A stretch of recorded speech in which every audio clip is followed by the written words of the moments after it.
नई दुनिया में मुकामी लोगों पर कोलंबस और उसके स्पेनिश साथियों ने इतने जुल्म किए कि एक स्पेनिश राइटर ही के मुताबिक ये मुजालिम लिखते वक्त वो कांप रहा था। कोलंबस की फोर्स ने सिर्फ एक जजीरे पर 80 लाख लोगों को हलाक कर दिया। 8 मिलियन पीपल्स। हजारों साल तक इतनी बड़ी दुनिया में अमन व मोहब्बत से रहने वाले मुकामी अमेरिकन्स को इतने बुरे दिन क्यों देखना पड़े? कोलंबस, जिसे अब हीरो होना चाहिए था, एक विलन क्यों बन गया? उसके आखिरी दिन कैसे गुजरे? मैं हूं फैसल वड़ाइच और देखो सुनो जानो की हिस्ट्री ऑफ अमेरिका सीरीज में हम आपको यही सब दिखाएंगे।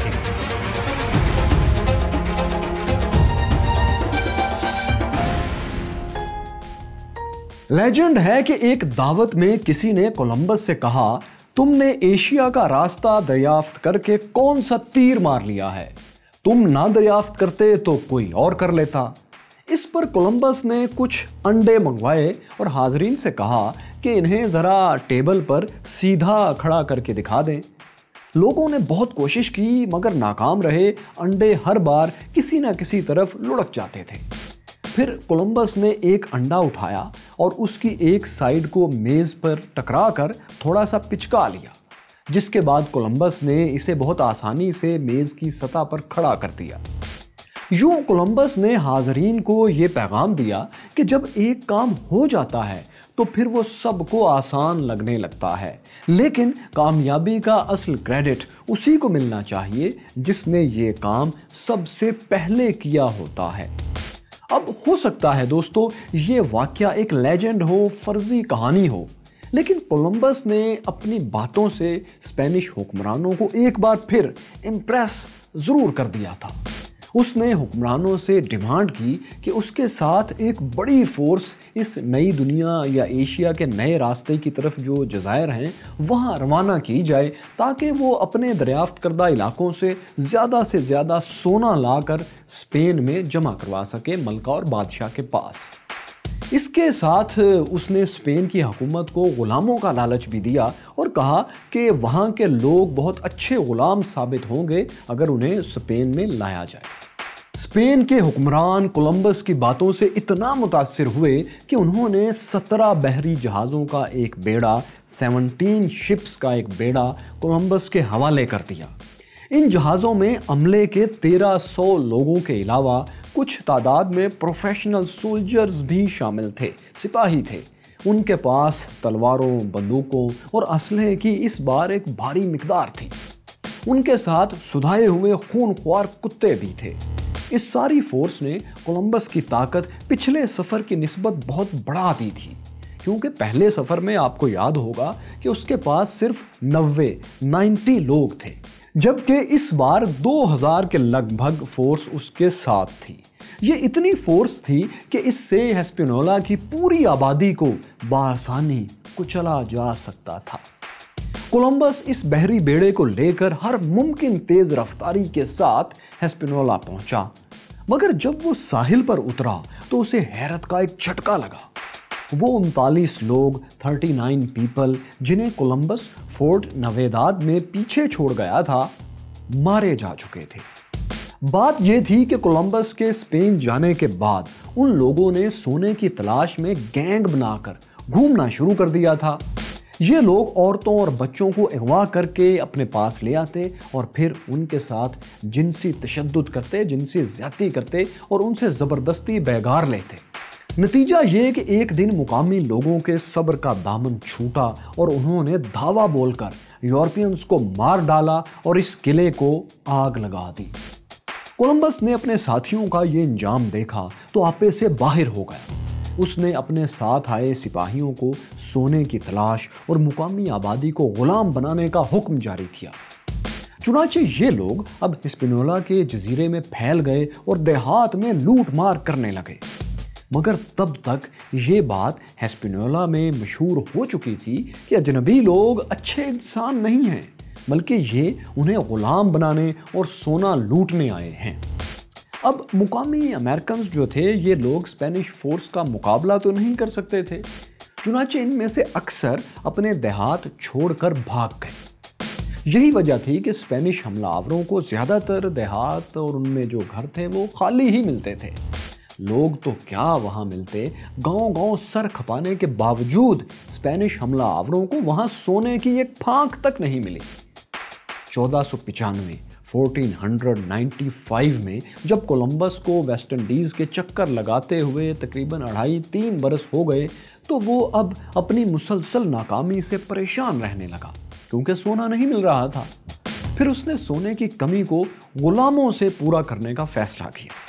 चुनाचे 1495 में उसने अपनी तमाम फोर्स को जमा किया और हिस्पेनियोला के लोगों को गुलाम बनाने के लिए मुख्तलिफ देहात पर चढ़ाई कर दी। इस मुहिम में 1500 मर्द, 1500 मर्द, औरतों और बच्चों को पकड़ कर लाया गया और इन्हें जानवरों की तरह बाड़ों में जंजीरों से बांधकर ठूंस दिया गया। इन लोगों की हिफाजत के लिए सिपाही और कुत्ते तैनात कर दिए गए थे।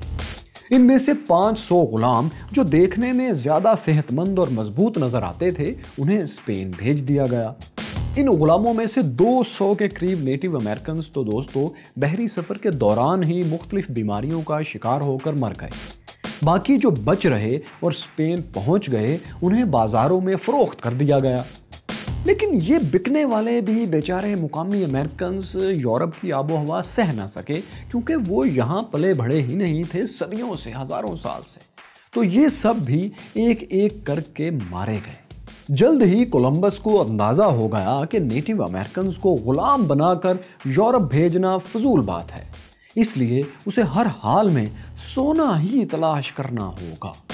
चुनाचे उसने मुकामी आबादी से बराह रास्त बेगार लेना शुरू कर दी। हेटी में कोलंबस ने 14 बरस या इससे ज्यादा उम्र के तमाम मर्दों को हुक्म दिया कि वो हर 3 माह में, हर 3 मंथ्स में सोने की एक खास मिकदार ढूंढ कर लाएं। जब वो सोना ले आते तो उनके गले में लटकाने के लिए तांबे का एक टोकन दे दिया जाता। जिस शख्स के गले में ये टोकन नहीं होता था, उसके हाथ काट कर खून उस वक्त तक बहने दिया जाता था जब तक उस शख्स की मौत वाक़या ना हो जाए। फिर जुल्म इससे भी बढ़ने लगा। हजारों मुकामी लोगों को पकड़कर जबरदस्ती पहाड़ों में ले जाया जाता और उनसे हर पहाड़ को ऊपर से नीचे तक कई बार खोदने का काम लिया जाता। जो लोग मट्टी को धोकर सोना निकालते थे, उन्हें हर वक्त पानी में झुककर खड़े रहना पड़ता था, जिससे उनकी कमर टूट जाती थी। कम से कम 1/3 लोग तो दोस्तों इन कानों में भूख और बीमारी से लड़ते हुए मर गए। मर्दों को तो दूर कानों में माइंस पर काम के लिए भेज दिया जाता था, जबकि उनकी औरतों से काश्तकारी ये स्पेनिश करवाते थे। और यूरोपियंस ने मुकामी मर्दों और औरतों से दोस्तों इतनी कड़ी मुशक्कत ली कि उनकी एक पूरी नस्ल ही बांझ हो गई। अव्वल तो उनके बच्चे अब पैदा ही नहीं होते थे, अगर हो भी जाते थे तो मैं उन्हें दूध नहीं पिला सकती थी, क्योंकि भूख और बीमारियों की वजह से उनके बच्चों को दूध पिलाने की सलाहियत ही ख़त्म होती जा रही थी। कोलंबस और उसके साथी स्पेनिश लोग सोने की तलाश में इस हद तक गिर गए थे कि वो माँओं को बच्चों की देखभाल तक का वक्त देने को तैयार नहीं थे। देखते ही देखते हजारों बच्चे भूख से बिलक बिलक कर मर गए। कुछ माँओं ने तो बेबसी के आलम में अपनी औलाद को खुद पानी में डबोकर मार डाला, क्योंकि वो इन्हें सिसक सिसक कर मरते नहीं देख सकती थी। तो शोहर कानों में मर गए, बीवियां खेतों में और बच्चे दूध की किल्लत के बायस जान गंवा बैठे। यूं कुछ ही अरसे में ये ज़मीन जो बहुत ही शानदार और ज़रखेज़ थी, फर्टाइल थी, वो इंसानों के वजूद से खाली हो गई। इन स्पेनिश हमलावरों की अंधेर नगरी पर एक स्पेनिश राइटर को कोलंबस के कुछ ही अरसे बाद वहाँ जाने का मौका मिला। वो लिखता है कि उसने ऐसे गैर इंसानी मजालिम अपनी आंखों से देखे हैं कि उन्हें लिखते वक्त वो सर से पांव तक कांप रहा है। वक्त के साथ साथ यूरोपीय हमलावरों के मजालिम कम होने के बजाय बढ़ते ही जा रहे थे। स्पेनिश लोग इतने आराम पसंद हो गए थे कि वो पैदल चलना भी अपनी शान के खिलाफ समझते थे। चुनाचे अपनी सवारी के लिए उन्होंने नेटिव अमेरिकन्स को जानवरों की तरह इस्तेमाल किया। अगर उन्हें कहीं जाने की जल्दी होती तो वो नेटिव अमेरिकन्स की कमर पर सवार होकर चले जाते, या फिर वो रस्सियों से बनाई गई झूलों जैसी एक सवारी थी उसमें बैठ जाते और 2 नेटिव अमेरिकन्स इन्हें उठाकर आगे पीछे चलते। साथ में कुछ दूसरे गुलाम भी होते जो पत्तों से साया करते और मुर्गाबी के परों से इन स्पेनिश हमलावरों को हवा देते। ये स्पेनिश हमलावर जो अब उनके आका बन गए थे, इनके नज़दीक नेटिव अमेरिकन्स के खून और इज्जत की कोई कीमत नहीं थी। जो एक्सप्लोरर बनकर आए थे वो जालिम दरिंदे बन चुके थे, इतने जालिम कि कुछ सिपाही तो सिर्फ अपने चाकुओं और तलवारों की धार चेक करने के लिए मुकामी लोगों को पकड़ कर लाते और इनके जिस्मों से गोश्त उतार लेते, फिर इनके तड़पने का तमाशा देखते। ये उनके लिए एक मामूल की तफरीह होती थी। हाल ये था कि एक बार स्पेनिश सिपाहियों ने 2 नेटिव अमेरिकन लड़कों से तोते छीनकर उन बेकसूर लड़कों के सर कलम कर दिए, जस्ट फॉर फन। सिर्फ चंद मिनट की तफरीह के लिए 2 बच्चों की गर्दनें काट दी। दोस्तों, मौत का ये अंधोनाक खेल सिर्फ हिस्पैनियोला में ही नहीं खेला जा रहा था, बल्कि वेस्ट इंडीज के दूसरे जज़ायर भी इसकी जद में आ चुके थे। वहाँ भी लोग कत्लेआम, भूख और बीमारियों की नज़र हो रहे थे। सिर्फ क्यूबा में 3 माह के दौरान 7,000 बच्चों की मौत हुई। जो नेटिव अमेरिकन्स जिंदा थे, ये सब सलूक वो देख रहे थे, वो इस जिल्लत आमेज रवैये, कत्लेआम और मुफ्त की बेगार से तंग आ गए थे। उन्होंने यूरोपियन से लड़ने की भी कोशिश की, मगर हर बार शिकस्त खाई। वो अपने इलाके छोड़कर पहाड़ों और जंगलों में अब पनाह लेने लगे थे। स्पेनिश सिपाही अपने कुत्तों के साथ जंगलों में उनका पीछा करते और उन्हें गोलियों का निशाना बनाते या उन्हें पकड़कर उन पर अपने खूनख्वार कुत्ते छोड़ देते, जो इन मासूमों की बोटियां तक नोच लेते और इन्हें मार डालते। इस जबर और अजियत के खिलाफ जब मुकामी लोगों का कोई बस ना चला तो उन्होंने आखिरी हरबे के तौर पर एक फल को इस्तेमाल करने का फैसला किया। इस फल का नाम मुकामी जुबान में कसावा था। इस फल ने लाखों नेटिव अमेरिकन्स को यूरोपियंस से बचा लिया। माय क्यूरियस फेलोज, भला वो कैसे?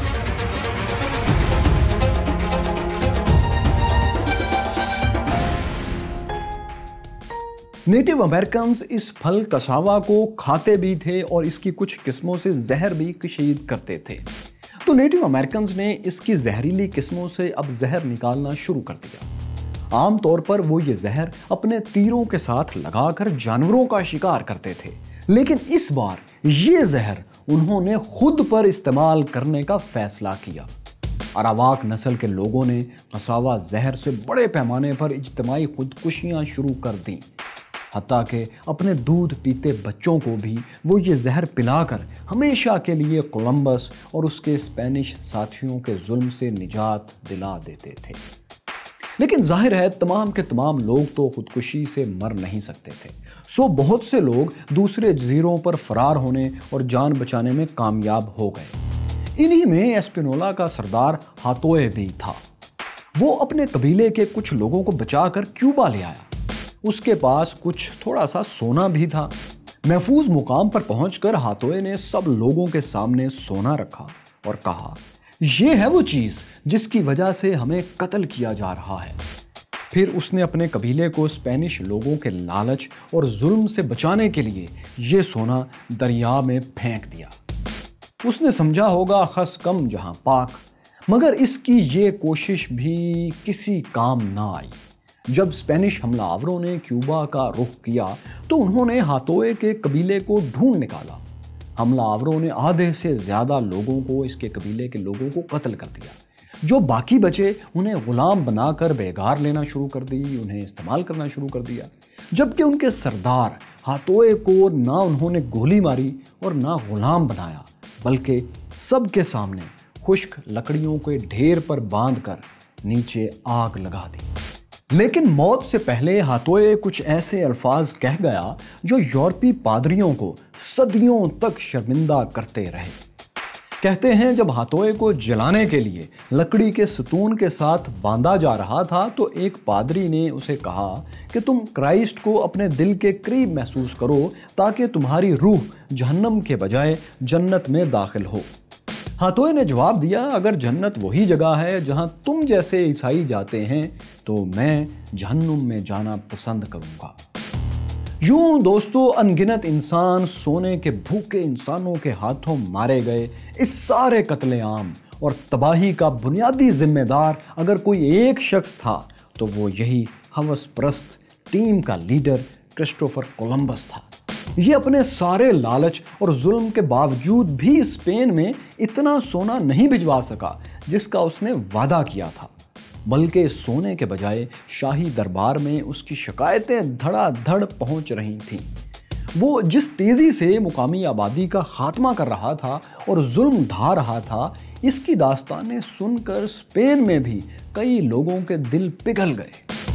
کولمبس کا زوال شروع ہونے والا تھا اور اس زوال میں اہم کردار ادا کیا اس کے دو بھائیوں نے۔ کولمبس اپنے دو بھائیوں کو بھی ہسپینولا لایا تھا۔ 1496 میں جب کولمبس دوسری بار اسپین واپس آیا تو اس نے اپنی جگہ اپنے بھائیوں کو جزیرے کا انچارج بنا دیا۔ دونوں بھائیوں نے کولمبس کے بنائے ہوئے ظالمانہ سسٹم کو مزید خطرناک بنا دیا۔ کولمبس نے یہ سسٹم شروع کیا تھا کہ اس نے نیٹو امریکنز کے سرداروں کی یہ ڈیوٹی لگا دی تھی کہ وہ اپنی نگرانی میں پہاڑوں سے سونا نکلوائیں، مگر کولمبس کی غیر موجودگی میں اس کے بھائیوں نے یہ کیا کہ کولمبس کی پالیسی ختم کر کے نیٹو امریکنز کا براہ راست استحصال شروع کر دیا اور اس کے لیے اپنے من پسند لوگوں کو ٹھیکے دینا شروع کر دیے۔ لیکن باقی اسپینش آبادکاروں، یعنی وہ لوگ جنہیں نئی دنیا میں لا کر بسایا گیا تھا، انہیں فیور نہیں دی گئی، سو وہ اور مقامی قبائلی سردار ناراض ہو گئے۔ اسپینش آبادکاروں کو اس بات پر بھی غصہ تھا کہ وہ کولمبس کی سونے والی کہانیوں پر یقین کر بیٹھے تھے، حالانکہ ہسپینولا پہنچنے کے بعد انہیں وہاں کوئی سونا نہیں ملا تھا۔ چنانچہ ان لوگوں نے کولمبس اور اس کے بھائیوں کے خلاف بغاوت کر دی اور اسپین کے شاہی دربار میں کولمبس کے خلاف شکایات کے انبار لگا دیے۔ دربار کی طرف سے اسپین کے چیف جسٹس کو تحقیقات کے لیے ہسپینولا بھیجا گیا۔ اس دوران کولمبس جنوبی امریکہ کی سرزمین پر، جہاں آج وینیزویلا ہے، وہاں قدم رکھ چکا تھا۔ یہاں بھی وہ پاگلوں کی طرح سونا ہی تلاش کر رہا تھا، کیونکہ وہ اب تک یہی سمجھ رہا تھا کہ اس نے ایشیا اور چین کو دوسری طرف سے تلاش کر لیا ہے، جیسا کہ مارکو پولو کے سفرناموں میں لکھا تھا کہ وہاں سونا ہے تو یہاں سونا ہوگا۔ حالانکہ ایسے ثبوت واضح تھے کہ وہ ان علاقوں کو دریافت نہیں کر سکا جو اس سفرنامے میں لکھے تھے، لیکن وہ یہ سمجھنے کو تیار نہیں تھا، یا شاید وہ اس قابل ہی نہیں تھا۔ تو ساتھیوں، قصہ یہ ہوا کہ وینیزویلا میں بھی اسے سونا نہیں ملا اور وہ خالی ہاتھ ہسپینولا واپس آ گیا۔ اس بار یہاں اس کا یوم حساب اس کا منتظر تھا۔ اسپینش جج ہسپینولا پہنچ چکا تھا اور اس نے کولمبس کے خلاف اسپینش آبادکاروں اور نیٹو امریکنز کی شکایات سن لی تھیں، اور اس نے کولمبس کے خلاف یہ سب سن کر اور اس کا موقف جان کر فیصلہ دے دیا۔ پھر اس نے کولمبس اور اس کے دونوں بھائیوں کو زنجیروں میں جکڑا اور اکتوبر سن 1500 میں 1500 میں تینوں قیدیوں کو اسپین روانہ کر دیا۔ لیکن کولمبس بہت چالاک انسان تھا، اس میں کنونسنگ پاور بہت زیادہ تھی۔ چنانچہ اس نے واپسی کے سفر کے دوران ہی اسپین کے حکمرانوں کے نام ایک خط تیار کیا۔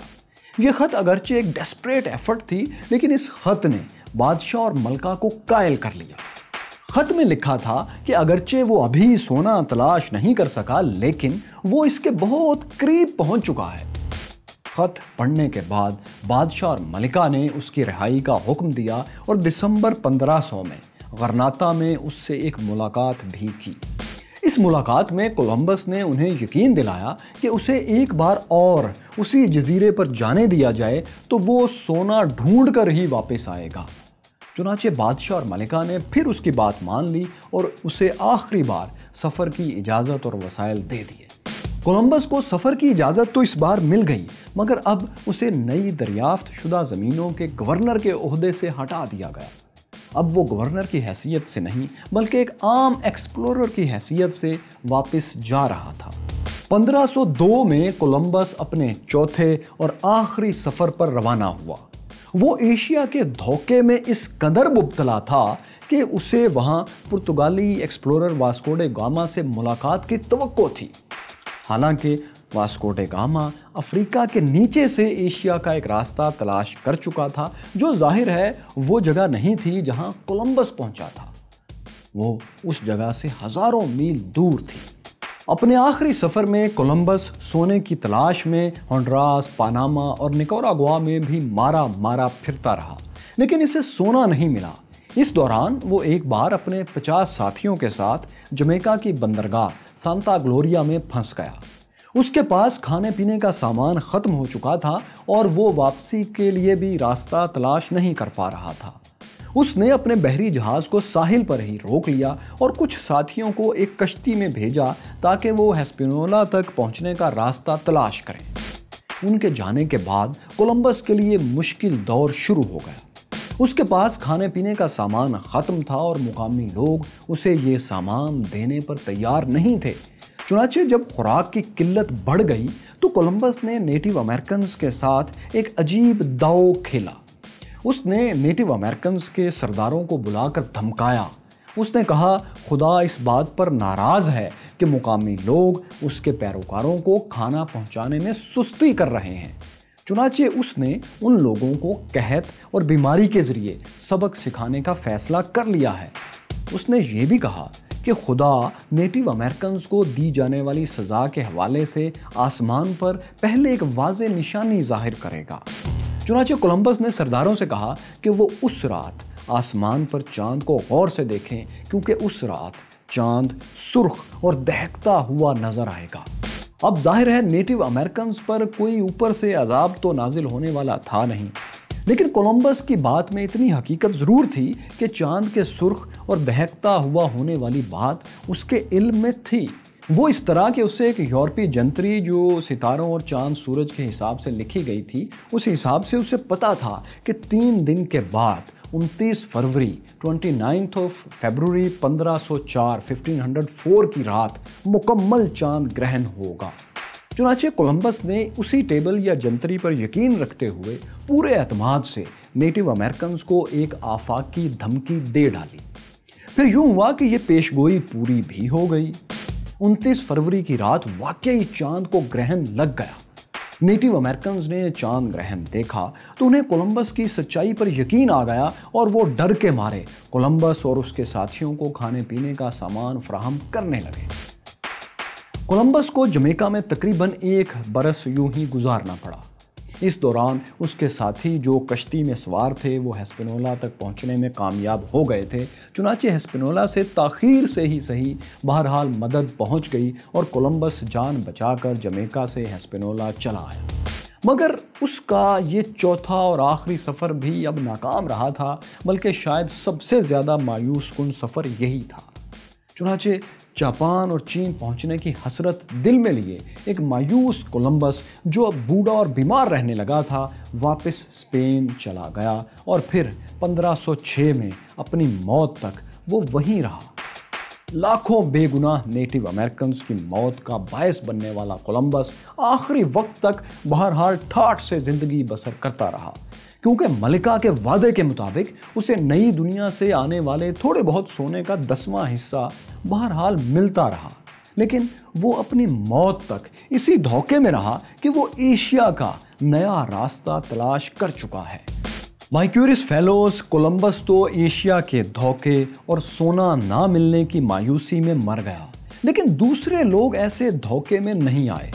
1501 میں ایک اطالوی مہم جو امیریگو ویسپوچی نے بھی کولمبس کی دریافت شدہ اسی نئی دنیا کا جائزہ لیا۔ وہ اوپر شمال سے ہوتا ہوا نیچے جنوب میں اس جگہ بھی گیا جہاں آج برازیل اور ایمیزون کے جنگلات ہیں۔ وہ کولمبس کی نسبت بہت ذہین انسان تھا۔ اس نے یہ سمجھنے میں دیر نہیں لگائی کہ یہ ایشیا کا کوئی راستہ یا چھوٹا موٹا جزیرہ نہیں، بلکہ ایک نئی دنیا ہے۔ اسی امیریگو کے نام پر اس نئی دنیا کا نام امریکہ رکھا گیا۔